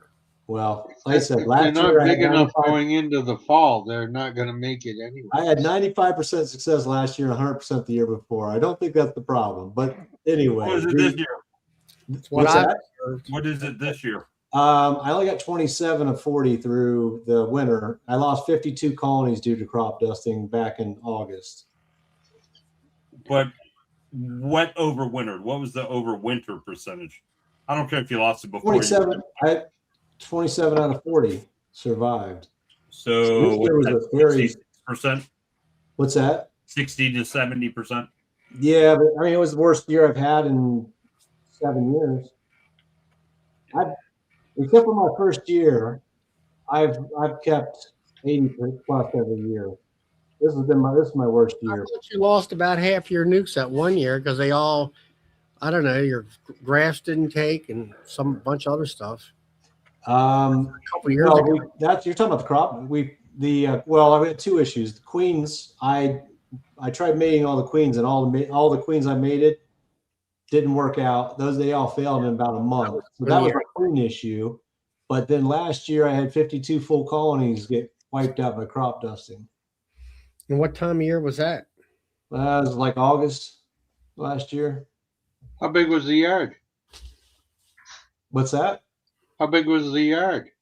I had them 2 different areas on a 100-acre property, and there was 32 roughly in one spot and 20 in another. What were they spraying? I'd go there this year. I don't know what they sprayed. Yeah, what kind of crop were they spraying then? Oh, soybeans. You could be spraying for rust. I've commented about fondant. We talk about fondant a lot. I think it's a powerful tool, and I wouldn't discourage anybody from using it. However, I was using some of it this year, and I was sort of doing the math on it. And when we put in a pack, a 1 kg pack of fondant in that hive, we think we're really doing something good for our bees. And yeah, you are. However, in context, that's about a half a frame of feed. So when you think about it in the context of how much 1 kg of feed is for those bees, it's really not that much. you're not saying I'm putting a kilogram of fondant, so it's going to make all the difference throughout the winter. If they need that fondant, I think they're going to need more than one pack, right? Because Every one of my hives two died two full. kgs 2 kgs of fondant in that hive in a 10 frame colony is 10% of what's in there now. So it's not that much. Yeah, every one of my hives that died this year, full of honey, full, and they died in the middle on a bare frame. Yeah. So Are they See, small that's a clusters? function of cold. That's a no, I function mean, of cold. I had some of those were the 60,000, like those I had right before winter. I knocked them down. They were double queen systems. There were like 60,000 bees in some of those colonies, and they were loaded with honey, loaded. How big was the dead cluster? I mean, the entire bottom of the box completely full, 40,000 bees, 30,000 bees. Now, I mean, you can call it what you want, but man, my opinion is it's a lot of it, and maybe I'm completely wrong, but here around here, I feel that when we have consecutive cold day or weeks, they tend to have problems. But if we get a warm up, I have no problems at all. They can move on to new honey and they're fine. The other problem too is I think sometimes we get a warm up in the winter and they create a cluster. Or, the queen starts laying and they won't leave that brood, and they'll sit there and starve to death on that brood. But that's just my personal opinion. No, nothing to back it up. There wasn't anybody living to tell me. Mine, the only time I've had them, well, I won't say the only time, but one of the times that I've had them die due to starve out was either not enough food or it got cold and they couldn't get to the outside, right, to the fruit food. They wouldn't move. So, like Charlie said, every time I put a fondant, like I used the strong microbial fondant last year over winter, but you got to put it right on top of them so the top bees get it. They rotate in the cluster and everybody's getting some. Other than that, I don't really have too much freeze out issues here from that, but Well, I took a little flack last year when I was on one of my videos. I was pushing those 6 frame nukes down into one box, and they just wouldn't fit. There's way too many bees, and I took some flack on my channel about that. And you know what? Those people, I think, had a lot to say. They were right about a lot. It's just my inexperience in management. Those bees should have gone either wintered in 6/6 or should have gone at least into 10, because again, my biggest problem this year was starvation. So they just didn't have a big enough box with enough feed. So And having to stack them, you don't have the ability to put that fondant in midwinter. yeah, it's a little more difficult. I could go in there with the tractor and unload the whole stack of pallets, but that's a little bit invasive. Yeah. Well, another thing is it's also your environment too, is that, like Ian and you guys said, they put your bees on 10 frames of honey, but by the come springtime, they've ate that honey and there's a place for those queens to lay.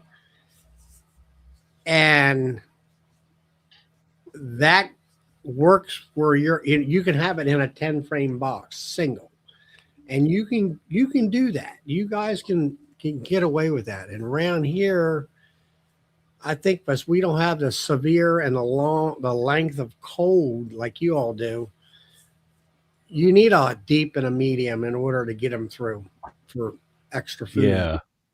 And I mean, they're more part of active here than they are at your place, is what I'm getting at. And part of the magic is the indoor wintering, is the 4 degree constant indoor wintering. because the science, the people who have done the research tell us that that's the lowest metabolic rate for the bees, so they'll eat the least amount of feed. Plus the fact that, Robert, you were saying I had bees die and there was lots of feed in the colony. Sometimes they can't, it's too cold for them to move over to the feed. That doesn't happen in the building. It's not that cold. So I think those two things are really, indoor wintering really solves those issues for sure. How did you said you wintered a portion of them outside? How did that go for you? I never heard the results. Yeah. Well, again, my out yard, there's 11 alive out there. I wouldn't say all 11 are going to make it. There might be one or two drop yet, but there's 11 out of 15 in the out yard. Those were all 2025 queens, so they're fairly new queens. Well, Either that's pretty spring. good odds considering where you're located. I mean, I feel like that's pretty fantastic. I 11 have out of had 15? I have had 100%. Yeah, but I mean, So that's not. When you had 100%, Brad, were they double deeps or singles? they were doubles. Yeah, they were doubles and new queens, and that was my first year, so they were all new queens. But to finish your answer, the home yard here, what you see behind me, not good at all. There was 16 went into winter, and there's what is there, 3 now? 2, 3 alive. One of them succumbed to a shrew though, so it didn't have anything to do with winter prep. It's still alive, but it's pretty small. So the shrew got the majority of that colony. I saw the shrew. But Yeah, your Boy, first you have to be paying attention in that video to see. yeah, you He's see like it. a lightning bolt. Yeah, go ahead, Bob. Your Sorry, first Bob. year was double deeps, but Yeah. it had all brand new equipment, all brand new wax, all Yep. brand new queens. Yep. I mean, everything. So that goes back to changing one thing. Yeah. So you can't really nail down what it was about the first year that made it successful, because there were so many new things that happened that year. A lot of variables. And that year, I used the quilt box method that I used the winter previous to this winter, and the quilt box method is a very good method. I just found part of the management of it that I didn't really care for. I was talking to my buddy who he started beekeeping. I was mentoring. Well, I still mentor him, and he said, "How do I winter outdoors?" And I said, "I don't know because I winter indoors, but I did winter outdoors once, and I got 100% survivorship that year." And it was not just 2 colonies either. It was like a dozen or something. And so I said, "This is what I did." I said, "I don't know if this is the right way. I don't know if you have to do this, but I know this works." And he's used quilt boxes every year, and he likes it. So, it works. I think it's a really great system. Is it I just a didn't care for convenience that. I issue? still Is say the that, one you talking about what Bob just said there about first year, everything was new. Yeah. Everything was flat out new. Yeah. All right, your queen most Yeah. likely was not loaded up with any viral load within her system. Your equipment I didn't was, treat my bees that year. yeah, but what So- I'm saying is some of the stuff that I've heard through like Lamis and a couple of these professor people is that queen will, queens will, a fresh queen is free of viral loads and whatever, but as she gets older or in the hive, she will pick up the viruses and stuff like that and transfer that virus, whatever's in her, to the eggs and to the brood and to new queens and everything else. So you could have a viral load. There wasn't any viral load in your fresh wax or your box or a fresh queen with fresh bees, I'll say, maybe at that time. I could look it up and find out the year, but it wasn't that long ago. I had my viral loads. Now I had my viral loads tested in the fall. After I put the bees in the building, I went around, tipped up the boxes. I didn't have very many bees that year. I think I had 60 colonies, so they were all on the floor. They weren't stacked. And I tipped up 10 of them, and I took a sample of bees and I sent it to the lab. And the guy at the lab sent me results, and I wrote back to him. I said, "What am I looking at here? I've never had this done before." And I said, "Because what you sent me was a bunch of charts with zeros." I said, "What am I seeing?" And he said, "Yeah." He said, "That means you have no viruses in your bees. I don't get to send results like that very often." So there were 0 viruses at that time in my bees. And Yeah, but you I, got I, through that first year is what I'm getting at. I think that was about 2018 or so. My first year was 2015. Well, So you talking anyway, about the viral load testing was in 18, I don't 2018? remember what year. I could look it up, I mean, but it was later on down the road. it was not my first year. Okay. It was 3 or 4 or 5 years in. No, I think part of the problem is with that we buy nukes, and we all know it's pretty standard that you're going to get the oldest, crappiest frames in a nuke when you get the bees. I mean, that's how beekeepers cycle their stuff out, and they're kind of kicking the can down the road, right? So you're getting whatever they've got at that point, and putting it in your colony. So, Yeah, well, my first year with 100% survivorship, about half of those were nukes and about half of them were packages. So you can do the math on that. There was no difference between those two subsets in their survivorship over winter. Doug said 12 years ago it was easier to keep bees alive. 20 years ago it was even easier. Yeah, yeah. I will have to Well, say that because when I Even first even the started, I 10 didn't years treat- I've been doing it, I think it's gotten way harder. Really. I mean, when I first started, and that hadn't been that long, I didn't even treat the first 2 or 3 years, and everything was fine. Yeah. And it used to be, Yeah. oh, if you got 12, 15 mites in a shake, in a sugar shake, that was okay. Now we're down to ones and zeros. You know, Yeah, when Apivar worked, right? When I started, Apivar was great. It was working. And well, I found out the hard way in 2023 that don't rely on that stuff. nope. I'll never use it again because I've gotten by okay with the organics, right? Which I'm very happy about it. I'm very happy to not be using synthetics. That's the same here. Right now. I mean, that's the goal, is figuring out how to, I hate to say keeping bees on a budget, but that's exactly what I'm doing, right? I don't have unlimited, untapped wealth where I could say, I need 30 queens. Let me just go ahead and put those on a card and get them over here. I don't have that. Or, hey, I need some more frames. I know they're $200. Let's go ahead and get those. I don't have that right now. So it's becoming more about efficiency for me. And in the last, like I said, 2.5 years, I haven't used any treatment other than Appy tablets. And, I still have bees. Go figure. So now, hopefully, it's my hope that there is some sort of tolerance with these bees. I haven't tested them. I just know they still have them, right? And so when I make queens off of the bees that I have, they have some level of tolerance, whatever that is. And that's kind of what I'm going for. Will I ever be the 200-300 hive guy? No, I won't. You don't want to be. I'm old and don't feel like doing it. It's just that. I want to keep bees because I enjoy keeping bees. And I'll be honest with you, since I've been able to source honey for my table, made my beekeeping journey much more enjoyable.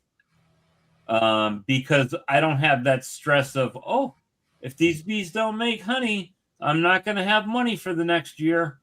That part of the equation is gone. So it has become more enjoyable, back to like it was when I started. And hey, what's this queen doing? Why is it doing this? What? I hear you, man. That's exactly where I'm headed. I want to enjoy this again. And I'll be honest with you. Last year or the year before, and it is shown in the live streams that some weeks, guys, I'll be honest with you. I have, and I've told Brad point blank, I don't even feel like doing a live. There's no benefit. All these guys that I'm talking to right here, I can pick up this phone and call them at any time. They will pick up the phone. I've got everybody's phone number on the screen. I don't have to do lives. I do lives because I enjoy them and I enjoy hanging out with the people. But there's really not. It's not a benefit. If anything, it's more work, right? and that. Oh, we always get something. Yeah, we always get something. I get at least a tidbit from every one of these conversations. Oh, absolutely. And you know what? I really appreciate you guys letting me talk about my mystery issues and getting ideas from here and from there. Yeah. Sometimes things are a little too insistent that, this is your problem kind of thing. But, to think about a problem for 5 minutes and know the answer when I've been thinking about it for 5 years plus. Well, I mean, it's just another set of eyes, right? I mean, you called me up, what was it, 2 years ago, and you're like, hey, I've got this problem. What do you think? And I was like, I just shake them on the landing board in front of the hive and let them crawl in. Yeah. Oh, well, I knew that, or you already knew that, but it was just I knew that. Yeah, it was just somebody else saying it, and you're like, you know what? You're right. And it worked. I mean, it's just that simple. It's and I think I know I'm guilty of it, and I think a lot of people that watch this chat are guilty of it too, right? They get on a topic or a product or somebody said, and this happens and that happens, and then we go and try to reinvent the whole wheel, right? I think you said it earlier, Brad. People have been doing this for hundreds of years. It really hasn't changed. Not a lot. Varroa. Just Varroa. I mean, just the creatures that influence that. But the art of beekeeping essentially has been unchanged for a long time. And we try to introduce stuff every single year. Every year we see a new product, a new thing. This year it's the primal beehive, right? Or the double deep frames, or it's like, yeah, I could do that. Just add another box on it. Just put a single below it deep. It's the same thing. Why do I have to go buy a $900 hive to do that? I don't. But whenever I talk to somebody and somebody calls me for advice and stuff, and they typically have like 16 ways from Sunday, but they've got this really elaborate method that they learned off of YouTube. I'm like, you can do that if you want, but I don't do any of that fancy stuff. I see beekeeping gadgets like that. It's kind of like, holy goodness, how to reinvent the wheel. But I mean, just even making queens, like I've been down all the roads. I've done grafting. I've done I don't remember the name, where the ones that you put out there and she lays in the little cells and then you take that apart. Genter? Yeah. I've tried them all and stuff. And, I've found at this point, and it's just easier just Can I go down that rabbit hole a little bit? Can you educate me? What was your main pain points with the Genter system? I honestly, it was just the setup, waiting. You're supposed to put them in, let them polish them, then you take them, then you go back, and then you take the queen, you put them in there, put them back in there. I didn't have a really high success rate, but I don't think that's the fault of the equipment. I think it was you got to go back and keep checking to see if the queen actually laid in there, right? I've heard that before. I mean, so if you follow to the T, you're supposed to put them in and let them polish them the night before or 2 days before. But then you put the queen in. Then you put the queen in, and then you come back 24 hours. Well, a lot of times you come back 24 hours and she hasn't laid in it yet because it's not normal. But then within 48 hours, she'll lay in those. Some queens lay in it instantly. It's just, But so the thing you could easily give her 3 days and the larva would not be too old because the eggs would just start hatching. Absolutely. If she laid day one. There's also, you got to remember, there's like 100 of those cartridges in there. Yeah. And so if you're at that scale, you probably you're only going to take like maybe 10 or 20 anyway. Right. Pick the best 10 or 20, and that's it. But that's you're done. So I honestly think it's a great system. It's just when you get in the field, you tend to drop those damn things and trying to get them packed in there just right, and they're just a little bit of a pain in the ass. But Fiddly. honestly, it's a Yeah. great system, especially for somebody that doesn't have good I eyesight. have someone I mentor that's going to try to use that system, and I can't help him very much because I don't have experience with it, and it's kind of why I'm asking. There's no difference, honestly. There's zero difference between that and grafting, except for you just have to pay a little more attention to it. Grafting, you walk up, you dip it, you put it in there, you drop it in, you walk away for so many days, come back and grab it. That system, they recommend going in 2 to 3 times. Yeah, with Nicot or Genter, there's a lot more before grafting day, right? Grafting day, you go out, you pull your frame, you do your graft into your builder, done. Like I can do my whole graft process takes 20 minutes, right? I don't have to do a whole bunch of legwork days before. The only thing I might want to do is slot in an empty comb into my breeder, right? Maybe if I want to get really complicated, I could sequester her on a frame, perhaps. But that's it. I mean, the main thing, Brad, is though prior to do your grafting, you still have to set up a cell builder. I mean, you got to get both ways. You do right first. Yeah, both ways. Basically, anytime you're raising queens, you need to set up a cell builder. Commensurate to how many cells you want to build. I think all of these tools are useful. Don't get me wrong, but useful to people on different ends of the spectrum, different scales, right? Yeah. I can't see Ian Stepler raising 1,500 queens in a Nicot system. No. What's his name? He's the guy out in can't think of his name suddenly, but he's French. I can't think of his name. Richard yeah. Hall? Isn't Richard the one that does those? That swears by those systems? He uses all this queen grafting, and he does like. I don't think he uses them like that. He uses that cup, but I think he grafts into that cup. Yeah, he does graft. Yeah, but that's the cup he's using. Okay. Yeah. I just seen his cups, and I thought that, I recognize his cups right Yeah, off. I recognize those too. When I was watching him, I was thinking, oh, those are Genter cups or I think Nicot what it or whatever. is he's got the Gent or the Nicot system, but he grafts into the cup, but then also the cages fit on that cup holder, and it works for him that way, where he can, if the queen hatches, it's inside a cage. Honestly, I believe you could make as many queen. If you want 1,000 queens a year, you could do them with the Nicot if you wanted to. There's no difference, honestly. Oh yeah, it's all about picking the right, like anything. It's like when you do the Nicot, you want them to be where they put royal jelly in it, but you can't see the larva. And once that's at that point, that's the cells you put on there. I have found that if you put the eggs up there, like first day when they're standing up, they tend to just clean them out. Is that right? So that's what I found. You shouldn't put the eggs in the builder. I wouldn't say that you shouldn't. I'm saying when I put 40 of them in there, I only got like 20 to work. When I started putting in the ones that had royal jelly in it, like where you couldn't see the larva, you know what I mean? But it had royal jelly in there. I put those in, and they drew those things out the next day.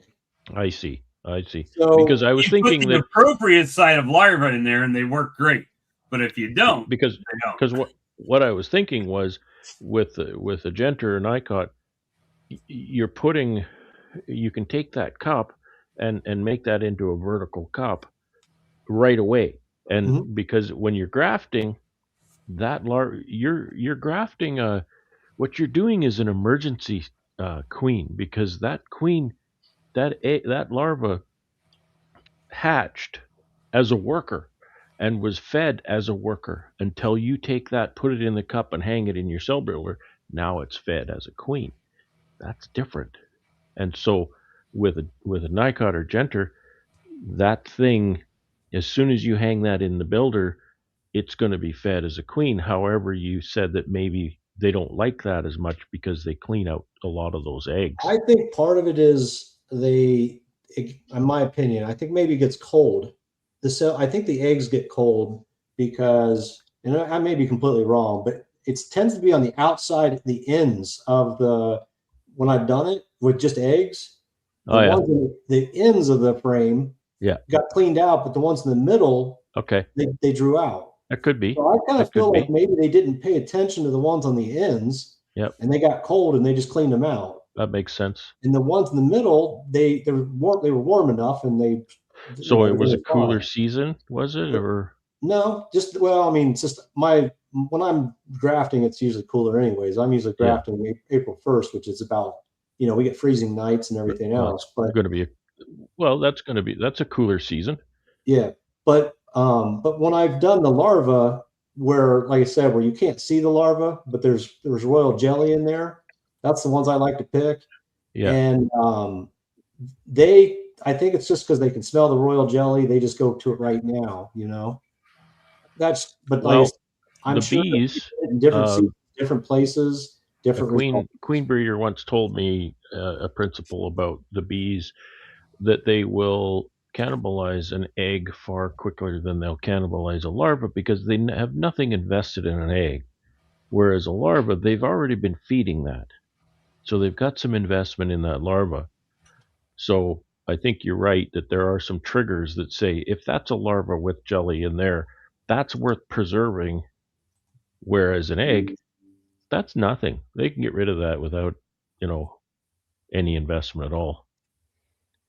Yeah, that's what I would recommend personally. That's my best. I've had the best results with the Nicot. So, and if you think about it, that's the same size we're grafting.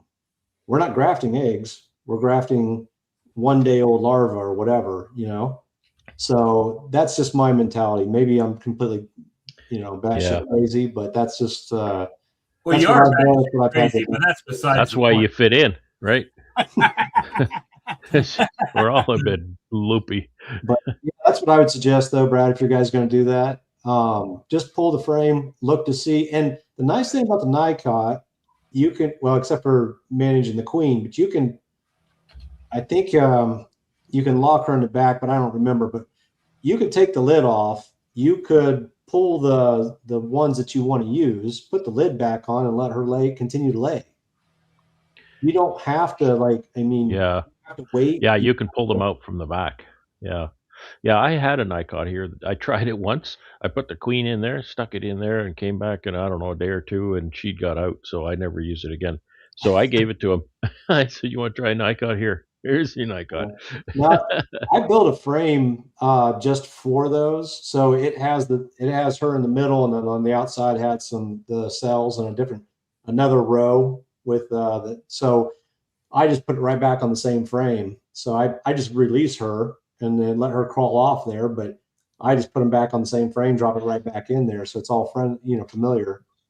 So DC says, I have a question. Why do people not graft the laying down egg? Might be a dumb question. Sorry.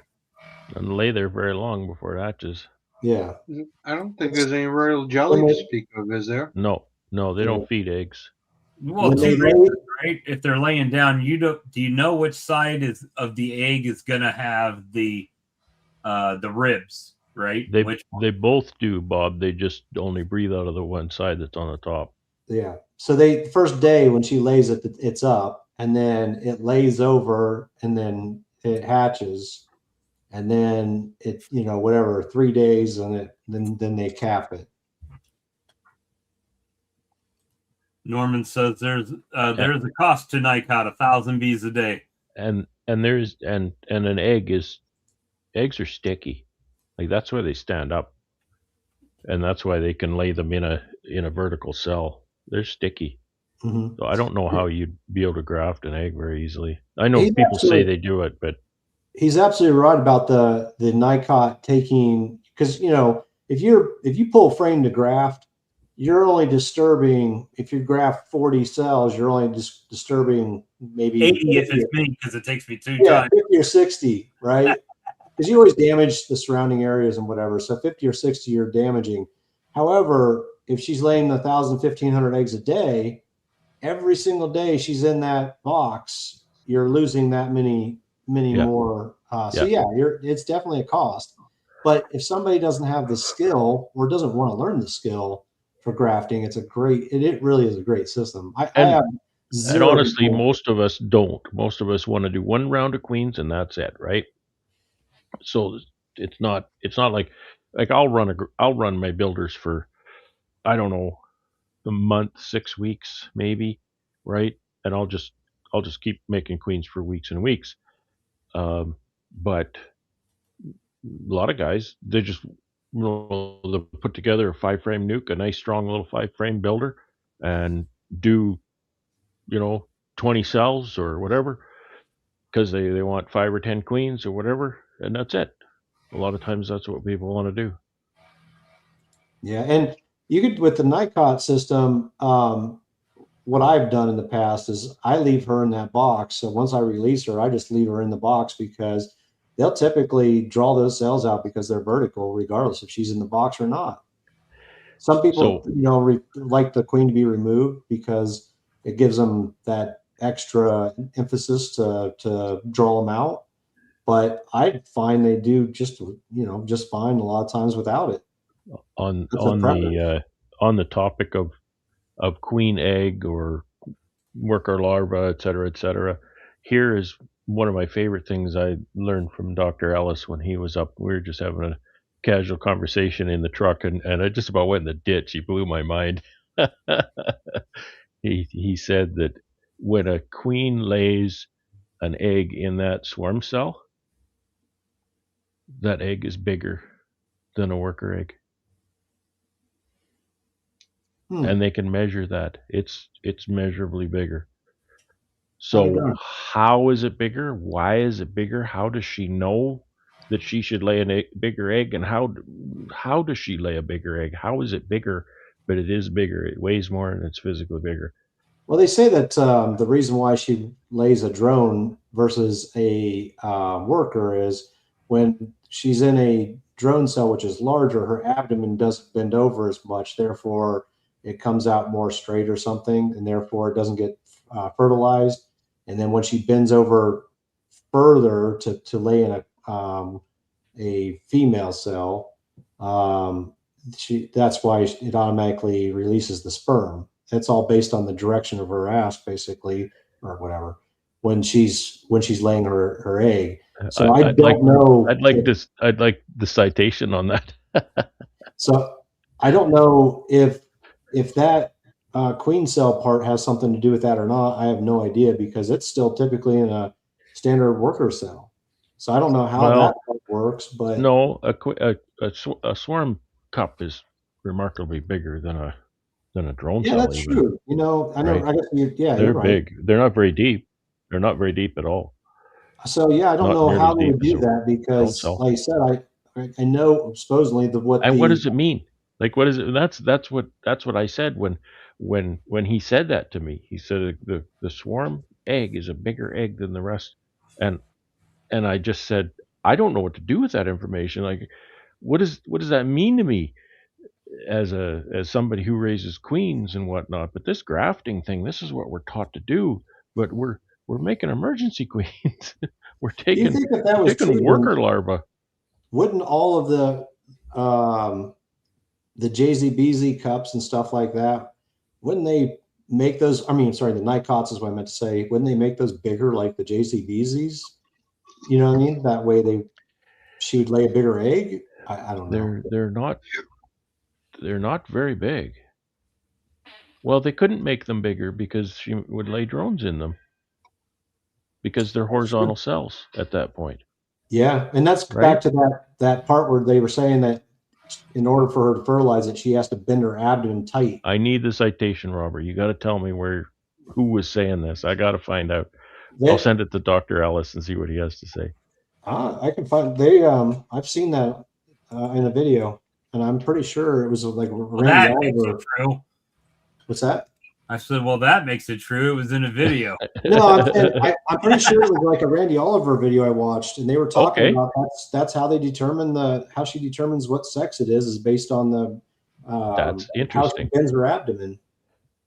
Because I've seen queens lay worker eggs hundreds of times, and that's one of the reasons you can't find the queen half the time is because she's laying an egg. If she's laying an egg, you can't see her because most of her is not visible. She's got her Yeah, right behind her thorax is bent Yeah. down and down in that cell, and all you can see is her thorax and her head. yeah, Right, that big abdomen is gone. yeah. So I never envisioned it doing the abdomen doing this because it kind of just bends right behind the thorax, right? Yeah, like I said, that's what I was watching on video. And they were saying that was the difference between a male and a female was the fact that her abdomen bends over further, and that's what it makes it become a. I don't know. It's too Settle much science down, for me, DC. brother. Settle down. Settle It's down, the DC. size of the cell where she lays the egg and whether or not she That's fertilizes. what they say. She measures that cell with her legs. That's what they say. But So who knows? A few years ago, I had a bunch of Michael Palmer queens I was putting into nukes, and they're in the 3-hole wood cages. So and it was probably a week later that I went in to check to see if the queen was released, and she was released, and she was laying, and they had made, I don't know, probably little combs off the cages about this big, and she'd laid them up.